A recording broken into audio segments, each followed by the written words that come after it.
এই সেদিন পর্যন্ত ভেবেছি সব ঠিক হয়ে যাবে, কবে কখন কেমন করে কিভাবে ঠিক হবে এবং সত্যি সত্যি কি ঠিক হবে এবং ঠিক না হলেই বা কী হবে সেই বিষয়ে অবশ্য কোনো চিন্তা করিনি, কোনো ধারণাও ছিল না। শুধু কোথাও কেমন একটা আলগা বিশ্বাস ছিল, মনে মনে ধরে রেখেছিলাম একদিন সব ঠিক হয়ে যাবে। তারাপদ রায় তার সব ঠিক হয়ে যাবে কবিতা এইভাবেই আশাবাদের কথা জানিয়েছিলেন। দর্শক, আমন্ত্রণ জানাচ্ছি এনটিভির নিয়মিত আয়োজন সংলাপ প্রতিদিন আমাদের সাংস্কৃতিক সংগ্রাম অনুষ্ঠানে। আজ আমাদের সাথে উপস্থিত আছেন অত্যন্ত গুণী, মেধাবী ও জনপ্রিয় অভিনয়শিল্পী, নৃত্যশিল্পী রিচি সোলায়মান, এবং আরও আছেন দৈনিক কালের কণ্ঠ পত্রিকার ফিচার এডিটর, লেখক ও থিয়েটার কর্মী দাউদ হোসেন রনি। আপনাদের স্বাগত জানাচ্ছি এনটিভির এই আয়োজনে। কেমন আছেন আপনারা? আমরা ভালো আছি। আমরা প্রথমেই রিচি সোলায়মানকে দিয়ে আসতে চাই যে তোমার নম্বরের গল্প বলো, আরও আওয়াজ তোলো, আপনার নম্বর 9, এর ব্যাখ্যাটা কি আসলে? এটা আসলে ওই কে কতবার সাইবার বুলিং এর শিকার হয়েছে সেটা নিয়ে। তো আমারটা একটা জরিপ করা হয়েছে, আমার জরিপে দেখা গেছে যে হয়তো বা একটা রেশিও অনুযায়ী 9 এসছে। সো সেটা আর কি। আমরা যদি তারাপদ রায়ের কবিতার প্রসঙ্গ ধরেই ধরি যে একদিন সব ঠিক হয়ে যাবে, এত বছরও কেন ঠিক হলো না? বা আমরা কি আসলে এগুলো, আপনি তো একটা দীর্ঘ সময় ধরে কাজ করছেন এই ইন্ডাস্ট্রিতে এবং অনেক কিছু দিয়েছেন এই ইন্ডাস্ট্রিকে, এগুলো কি আপনি প্রথম দিকে ফেস করতেন বা ওই সময় কি এগুলো ছিল? না না না, তখন তো অনলাইন সোশ্যাল মিডিয়া এগুলো তো আসলে ছিল না। আর আমার কাছে মনে হয়েছে যে বাবুল ভাই, আপনি একটু আগে যেটা বলেছেন যে একদিন সব ঠিক হয়ে যাবে, এটা আমার মনে হতো, কিন্তু এখন আমার মনে হয় যে এটা আসলে একটা সান্ত্বনার ভাষা, অনেক সান্ত্বনা দেয়া যে একদিন সব ঠিক হয়ে যাবে, কিন্তু আসলে কিছুই ঠিক হয় না, সময়ের সাথে আমরা পরিবর্তন হয়ে যাই। জি জি জি। তো দাউদ হোসেন রনি, আপনি দীর্ঘদিন ধরে সাংবাদিকতার সাথে যুক্ত, দৈনিক আচির কাগজ থেকে আপনার শুরু হয়েছিল এবং আপনি থিয়েটারের সাথে যুক্ত ছিলেন দীর্ঘ সময় ধরে, এখন আছেন কিনা আমি ঠিক জানি না। তো আমরা একসাথে থিয়েটারও করেছি, সেখানেও আমাদের পরিচয় হয়েছে। তো এই যে নারীর প্রতি সহিংসতা, এই যে আমাদের বিশেষ করে নারী অভিনয় শিল্পীরা অনলাইনে যেভাবে হয়রানি বা আক্রমণের শিকার হচ্ছেন, এর কারণ কি বলে মনে করেন? এর কারণ আসলে আমাদের অনেক গভীরে যেতে হবে। আমাদের সমাজে আমরা নারীদেরকে যেভাবে দেখি, তার প্রতিচ্ছবি কিন্তু আমরা অন্তর্জালে দেখি। হ্যাঁ, আমরা নারীদেরকে ঠিক মানুষ মনে করেও আবার মানুষ মনে করি না, আমরা আলাদা একটা বস্তু বা কিছু একটা ভাবি, যে কারণে আবার আমরা নারীদের ভয়ও পাই, আমার ধারণা। তো সেই কারণে যারা একটু সমাজের একটা অবহেলিত অংশ অনেকে মনে করেন, অনেকে যেমন মনে করেন যে যারা মূর্খ অশিক্ষিত তারা এই ধরনের মন্তব্য করেন, এটাও কিন্তু ঠিক না। আমি অনেক যারা হ্যারাসার, তাদের প্রোফাইল ঘেটে দেখেছি, তারা বিভিন্ন নামী প্রতিষ্ঠানের বড় পদে আছেন, কিন্তু তারা এই কাজটা করে মজা পাচ্ছেন। কেন পাচ্ছেন? ছোটবেলা থেকে তারা এভাবেই আসলে বেড়ে উঠেছেন। তারা নারীকে সম্মান দেয়া, আমি মনে করি না যে প্রত্যেকটা মানুষকে সম্মান দিতে হবে, নারী পুরুষ আলাদা করার ব্যাপার না, মানুষ হিসেবে। মানে এটা কি জাস্ট আপনার, আমরা যদি বলি যে উইমেন এম্পাওয়ারমেন্টের কথা যদি বলি, এই জায়গাটা তারা নিতে পারছে না, নাকি নারীর এগিয়ে যাওয়াটাকে তারা একজন নারী তার থেকে একটু ভালো আছে, বা একজন নারী সুন্দর এটাও সমস্যা, একজন নারী দেখতে ভালো না এটাও সমস্যা তাদের কাছে, আমার কাছে এটা মনে হয় আর কি। তো এটার সমস্যাটা আসলে আমাদের শেকড়ে, আমাদের যে কালচারাল যে ব্যাপারটা, এটার থেকে আমরা দিনে দিনে আমরা সরে যাচ্ছি। এখন আমরা সেটা খুব করে দেখছি যে আমরা ক্রমে আমাদের শেকড় থেকে সরে যাচ্ছি। আমরা যদি আমাদের শেকড়ে ফিরে যেতে পারি, তাহলে আমার ধারণা আপনার তারাপদ রায়ের ওই কবিতার মতো আমরা একটু আশাবাদী হতে পারি, হয়তো একদিন সব ঠিক হয়ে যাবে। একদিন সব ঠিক হয়ে আসলে কি ঠিক হবে? মানে কি মনে হচ্ছে সামনের দিনগুলোতে? আমার কাছে মানে ডে বাই ডে এগুলো বাড়ছে, আমরা দেখছি যে সমাজে এই যে নানাভাবে সাইবার বুলিং এর কথা যদি আমরা বলি, ওই যে বললাম পরমত সহিষ্ণু বা কালচারের দিকে যদি আমরা আর একটু বেশি ধাবিত হই, তাহলে আস্তে আস্তে এই জিনিসগুলো কেটে যাবে। কিন্তু এখন মনে হচ্ছে না, এখন আমার কাছে মনে হচ্ছে যে আমরা কালচার থেকে সরে যাচ্ছি। সো সামনে আরো কঠিন দিন অপেক্ষা করছে। আবার আরো একটা বিষয় কি, মানে এমন মনে হয় না যে এই যে আমাদের যে অনলাইন প্ল্যাটফর্মের যে নীতি বা এগুলো আরো কঠোর হওয়া উচিত, বা যে কেউ চাইলেই যাকে তাকে যে একটা মন্তব্য করে আসা, যার সম্পর্কে আমি জানি না শুনি না বা আমি যে যোগ্যতা রাখি না, তাকে যে আমি একটা মন্তব্য করে আসি, মানে এটা তো খুব সহজ কাজ। তো এটার প্রতি আর একটু নিয়ন্ত্রণ থাকা দরকার। আমি আপনাকে বলি, যেমন ধরেন রিচি আপাকে যদি কেউ বাজে মন্তব্য করে, সেই লোকটা কিবোর্ডের আড়ালে নিজেকে লুকিয়ে রাখে, সেই লোকটাই যখন রিচি আপার সামনে দাঁড়াবে, হ্যাঁ, অটোগ্রাফ নেওয়ার জন্য হুলস্থুল কাণ্ড করবে, এটা হচ্ছে তার দ্বিচারিতা। ঠিক আছে, সে মনে করে আমি একটা কিবোর্ডের আড়ালে আছি, আমাকে তো দেখতে পাবে না। কিন্তু আমি মনে করি এই সামাজিক যোগাযোগ মাধ্যমের এই সময়টাতে কোনো পাত্রপাত্রী যদি কেউ দেখতে চায়, তার সঠিক চরিত্র জানা যাবে এই ফেসবুক প্রোফাইল দেখে। সে কেমন, তার রুচি কেমন, তার বক্তব্য কেমন, তার মন মানসিকতা কেমন। রাইট, এটা আমার মনে হয়। এটা শুধু রিচি সুলাইমান না, আমরা দেখেছি ভেরি রিসেন্ট কিন্তু অনেক আর্টিস্ট এটার মানে শিকার হয়েছেন। মানে ভেরি রিসেন্ট আমরা যদি দেখি যে মেহজাবিন চৌধুরীর কথা যদি আমরা বলি, এর আগে হয়েছেন অনেকেই আর্টিস্ট ছাড়াও, মানে সাধারণ মেয়েরাও। আমি এই কথাই বলছিলাম যে এই একজন সাধারণ মেয়ে, শুধু মেয়ে হওয়ার কারণে তার যদি আদার ইনবক্স যদি আপনি চেক করেন ফেসবুক, দেখবেন যে কয়েকশো বাজে মন্তব্য, কুপ্রস্তাব এগুলি আসতেই থাকে। এখন রিচি আপারা ওনারা হচ্ছেন সমাজের সবচেয়ে কি বলে চোখের সামনে ওনারা থাকেন, আমরা ওনাদেরকে দেখি, তাদেরটা আমাদের চোখে পড়ছে। সাধারণ মানুষ যারা, ওইরকম অনেক মেয়ে আছে। আমি কিছুদিন আগে একটা মেয়ের এরকম একটা পোস্ট দেখছিলাম, সে বললো যে আমরা মেয়েরাই বুঝি যে সামাজিক যোগাযোগ মাধ্যম আমাদের জন্য কি, এটা একটা ভয়েরও কারণ তাদের জন্য সময় অসময়। সো এটা আমরা সবার গল্পটা কিন্তু আমরা পাই। রাইট, আমার মনে হয় এখন সময় যে রাষ্ট্রের ভেবে দেখা উচিত আসলে এই জায়গাটাতে কিভাবে নিয়ন্ত্রণ আরোপ করা যায়, কিভাবে আরো বেশি স্বচ্ছতার মধ্যে দিয়ে যাওয়া যায়। ওই যে গোড়ায় পানি না ঢেলে আসলে এইভাবে নিয়ম নীতি করেও যে আপনি খুব বেশি সুফল পাবেন এটা আমার মনে হয় না। একদমই সত্য। তাতে করে আসলে শুধু গাছপালাই ছড়াবে ছিটাবে, আর কিছু হবে না। জি জি, আপনি এক জায়গায় বলছিলেন যে আমি কখনোই কোনো রাজনৈতিক কথাবার্তা বলি না, আমি খুবই অযান্ত্রিক মানুষ, এসব অনলাইন ভিউ ফলোয়ার এসব বিষয়ে আমি বুঝি না, কে কেন এটা করেছে, কারা করেছে আমি কিছুই জানি না। ভেরি রিসেন্ট একটা ঘটনা আপনার সাথে ঘটেছে এবং একটি ফেক আইডি, মানে এটার ব্যাকগ্রাউন্ডটা কি ছিল? এটা আসলে একটা না, আর আমার নামে কন্টিনিউয়াসলি হচ্ছে গিয়ে 10টা-12টা করে ফেক আইডি বের করে সবাই। কারণ হচ্ছে ওই যে আমি বলেছি যে আমি খুব অযান্ত্রিক মানুষ, আমি এসব বুঝি না খুব একটা। আর আরেকটা হচ্ছে যে সফট টার্গেট বলে একটা কথা আছে, যে একটু ইনোসেন্ট থাকে বা যে কারোর সাথে পাচ্ছে থাকে না, তাকে টার্গেট করাটা খুব ইজিয়ার হয়। হ্যাঁ, কারণ আপনি যখন জানবেন যে ও এটা ও সেটা, হ্যাঁ, তখন কিন্তু আপনি তাকে হুট করে কোনো একটা জায়গায় ফেলে দিতে পারবেন না। কিন্তু আপনি যখন জানবেন যে ও নিউট্রাল, তখন আপনি তাকে যে কোনো জায়গায় ফেলে দিতে পারবেন। তো আমার নামে কন্টিনিউয়াসলি ফেক আইডি বের করেছে, করে এগুলো লিখেছে। আমি প্রথমে আসলে খুব একটা কেয়ার করিনি, পাত্তা দিইনি। পরে দেখলাম যে জিনিসটা আসলে একটা সিরিয়াস পর্যায়ে চলে যাচ্ছে। তবে আমি আজকে আমার পাশেই সাংবাদিক বসে আছে, আমি ওকে, ও যখন জেনেছে তখন সাথে সাথে ওর পত্রিকা থেকেও নিউজটা তাকে রাখা হয়েছে। হ্যাঁ, কিন্তু যেটা হচ্ছে যে যারা জুনিয়ররা সাংবাদিকরা কাজ করতে আসছে, ওরা তো আসলে জানে না যে ওটা আমার অরিজিনাল আইডি না। আমার একটাই আইডি, আমি এটাই কোনো রকম ইউজ করি, সেটাই অনেক বেশি আমার জন্য।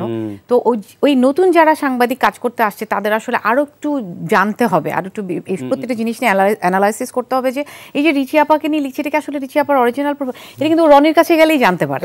আমি কিন্তু আছি ওনার সঙ্গে, ওনার, হ্যাঁ, আমার সাথে তো ফেসবুকে আছে। এবং এটা তো আপনি বোধহয় জিডিও করেছেন। আমাকে জিডি করতে আমি বাধ্য হয়েছি, কারণ সময়টা আসলে এখন এত খারাপ, এবং আমি যেহেতু একটা, মানে আমার হাজবেন্ড আরেক দেশে থাকে, মানে থাকে না আসা যাওয়ার মধ্যে, তো আমাকে আমার সেফটির জন্য এটা করতে হয়েছে। আর আরেকটা জিনিস আমি বলবো, পাবেল ভাই আপনি বলেছিলেন, রনির সাথে আমি মিলিয়ে একটু বলতে চাই, সেটা হচ্ছে যে ওই যে গোড়ার কথা যেটা বলছিল, আমার কাছে মনে হয়েছে যে আসলে আমাদের নৈতিকতার জায়গা আমরা হারিয়ে ফেলেছি। স্কুলে এখন ইংলিশ মিডিয়াম বলেন, বাংলা মিডিয়াম বলেন, সরকার থেকে বলেন, রাষ্ট্র থেকে বলেন, একটা বই পুস্তক মানে ম্যান্ডেটরি করে দেওয়া উচিত, যেখানে ভ্যালুজ, এথিক্স, নৈতিকতা, ফেয়ার আনফেয়ার, মেয়েদেরকে, মানুষকে সম্মান করা, কম্প্যাশনেট হওয়া, মানুষের প্রতি দরদ হওয়া।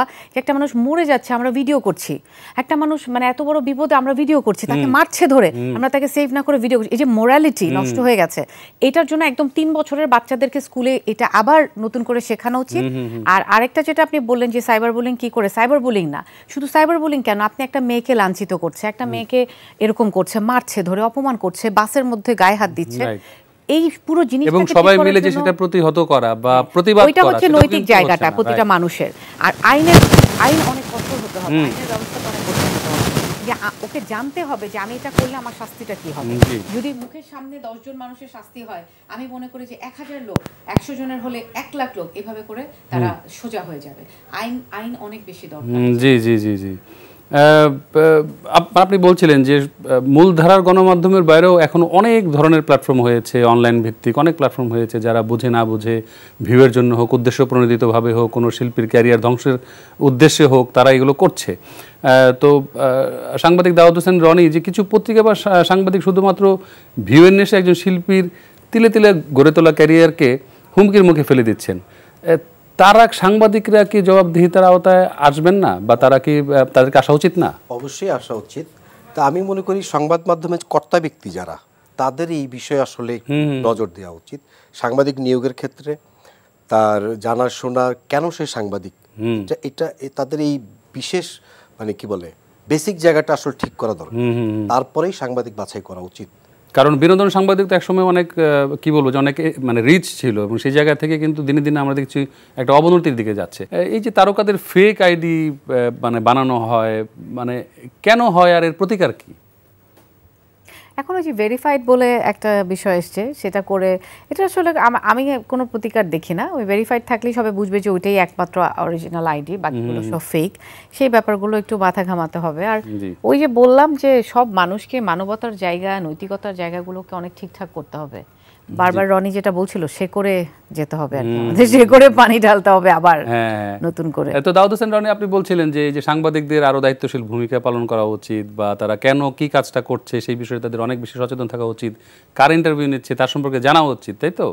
তো এই যে সাংবাদিক এবং তারকার মধ্যে আপনি এক জায়গায় বলছিলেন যে সাংবাদিক এবং তারকার মধ্যে বন্ধুত্বপূর্ণ সম্পর্ক থাকা উচিত নয়, হ্যাঁ, এবং সহযোগিতামূলক সম্পর্ক থাকা উচিত, এটা একটু ব্যাখ্যা করবেন?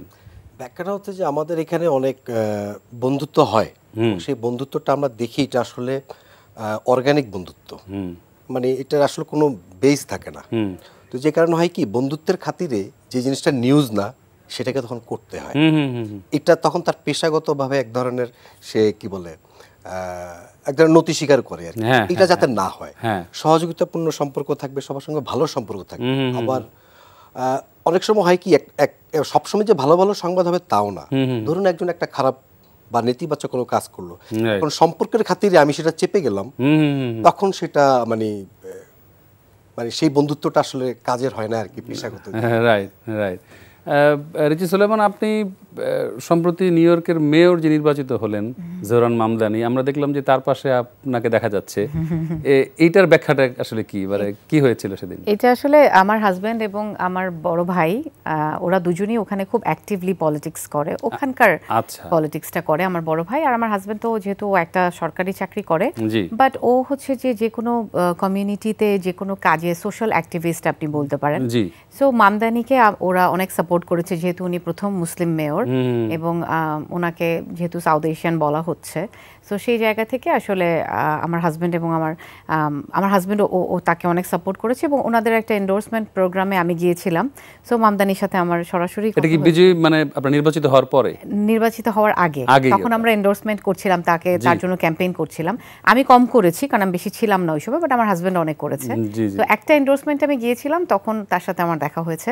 সো তাকে সাপোর্ট করার রিজন হচ্ছে অবভিয়াসলি সে অনেক বয়স কম, তো যে কোনো তরুণ নেতৃত্ব তো আমরা পছন্দ করি, যে তরুণদের কাছে আমাদের মনে হয় যে ওরা হয়তো বা অনেক ডাইনামিক হবে, বিগত যারা যে ভুলগুলো হয়েছে সেগুলো লেসন হিসেবে মনে করে সেই ভুলগুলো আর করবে না। সেই জায়গা থেকে মামদানিকে আমাদের সাপোর্ট করে। আপনার সাথে কথা হয়েছিল? হ্যাঁ, আমার কথা, সে আমাকে খুব একটা মজার কথা বলেছিল। আমার হাজব্যান্ড স্টেজে উঠে বলছিল যে let me introduce my beautiful wife Richi Solaiman, Bangladeshi actor.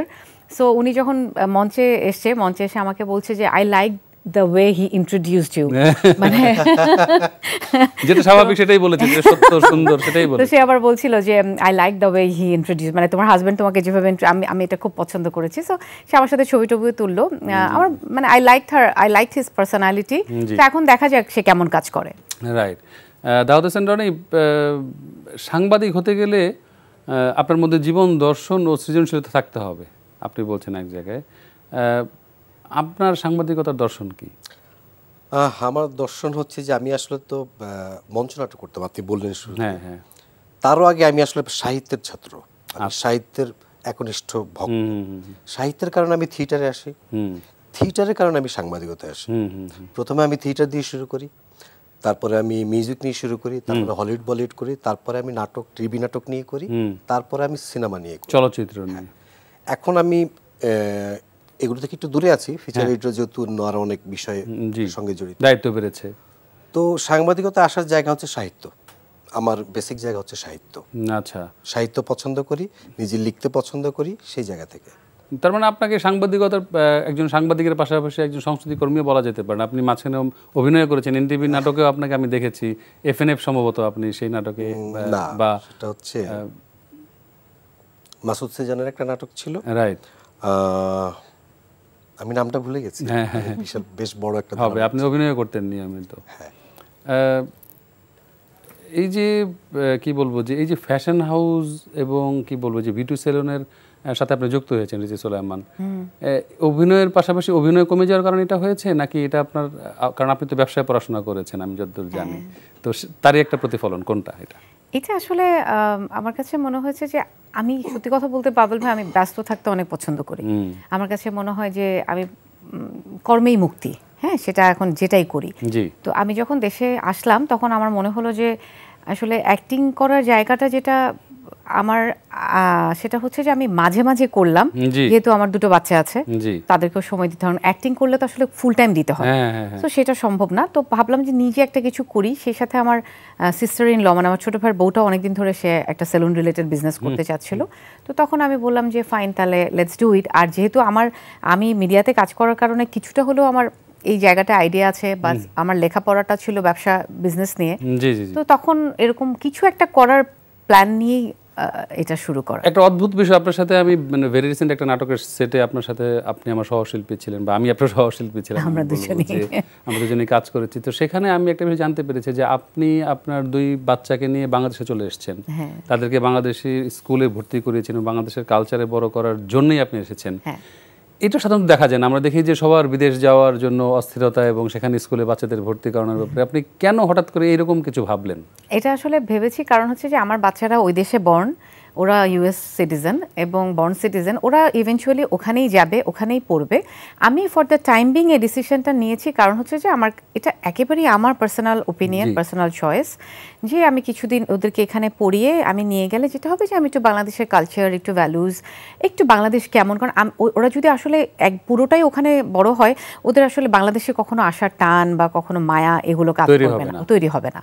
তো সেই জন্য অবশ্যই আমার হাজব্যান্ডকে আমি অনেক বড় কৃতিত্ব দেই, কারণ সে প্রথমে রাজি হয়নি, পরে সে রাজি হয়েছে এবং সে আমাকে সাপোর্ট না করলে আমি আসলে ওই সময় চ্যালেঞ্জটা নিতে পারতাম না। এবং পড়াশোনার পাশাপাশি আপনি তাদেরকে কালচারালি আপনি রিচ করছেন এবং আপনি তাদেরকে স্কুলেও, গানের স্কুলে, নাচের স্কুলে ভর্তি করিয়েছেন। এই জন্যই আসলে অনেক কিছু করাতে পারে, ওই দেশে আসলে সেটা সম্ভব হয় না। এই দেশে আমি গান শেখাচ্ছি, নাচ শেখাচ্ছি, মিউজিক শেখাচ্ছি, হুজুরও আসছে পড়াচ্ছে, কোরআন পড়াচ্ছে, তো আমি অনেক কিছু করাতে পারছি। এবং একটা সার্টেন টাইমে ওরা অবশ্যই হায়ার স্টাডিজের জন্য চলে যাবে, বাট এই যে ভেতরে ওদের যে শেকড়টা থেকে যাবে, এটা কিন্তু আসলে সারা জীবনই থাকবে, ওর এটা মনে থাকবে। এবং কখনো আমি চাই যে ওর দাদা, নানা, বাবা মার দেশ বাংলাদেশ, যদি কখনো ওদের সুযোগ হয়, ওরা যদি নিজের পায়ে দাঁড়াতে পারে, ওরা যেন কখনো বাংলাদেশকে নিয়েও ভাবে, বাংলাদেশের জন্য যেন কিছু করার একটা চিন্তা করে। আসলে এই চিন্তার জায়গাটা থেকেই ওদেরকে নিয়ে আসে। এই জন্যই আপনি ব্যতিক্রম এবং এই জন্য আপনি রিচি সোলায়মান। অবশ্যই আপনি এই জন্য ধন্যবাদ পাওয়ার যোগ্য। আমি বলবো যে দেশের প্রতি এই যে টান, এই যে প্রেম, ভালোবাসা, এটা আসলে প্রত্যেকটা মানুষেরই, শিল্পী থাকা উচিত। দাউদ হোসেন রনি, আমরা দেখছি যে অনেক তারকা শিল্পী বিদেশ চলে যাওয়ার প্রতিযোগিতায় নেমেছেন রীতিমতো, তাহলে আমাদের ইন্ডাস্ট্রি তো ফাঁকা হয়ে যাবে, সেই বিষয়ে আপনার বক্তব্য কি?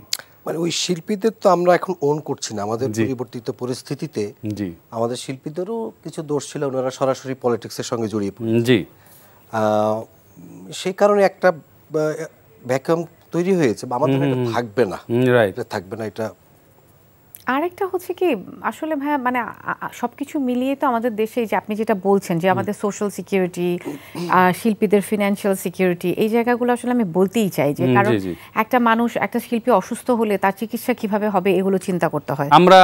আমরা একেবারে খুবই প্রাসঙ্গিকভাবে বলতে পারি, আমাদের তিনু করিম নামে একজন শিল্পী আছেন, শিল্পী বর্তমানে সে লাইফ সাপোর্টে আছেন। আমরা তার জন্য অবশ্যই দেশবাসীর কাছে মানে দোয়া চাই, একজন শিল্পী হিসেবে, একজন মানুষ হিসেবে আমরা, এবং তার মানে সহযোগিতা প্রয়োজন, মানে সেই জিনিসগুলো এসছে। এখন সেটাই বললাম যে এখন ভীত শিল্পীরা শুধু ভীত না, পুরো দেশের মানুষই ভীত। হ্যাঁ, তারা তাদের পরবর্তী প্রজন্ম নিয়ে ভীত, যে আমি না হয় জীবনটা পার করলাম, আমার বাচ্চাদের কি হবে।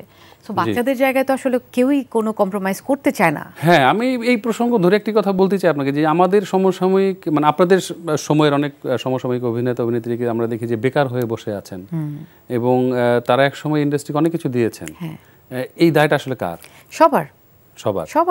সবার দায়। এটা শুধু একজন ডিরেক্টর বা একজন সংস্কৃতি কর্মীর দায় না, এটা সবার দায়। এবং এই যে মানে আমরা কালচারালি সংস্কৃতির জায়গা থেকে যে আমরা পিছিয়েছি, আমরা তো এগোইনি, হ্যাঁ, এটার জন্য সবাই দায়ী, আমি সবাইকে দায়ী করব। রাইট।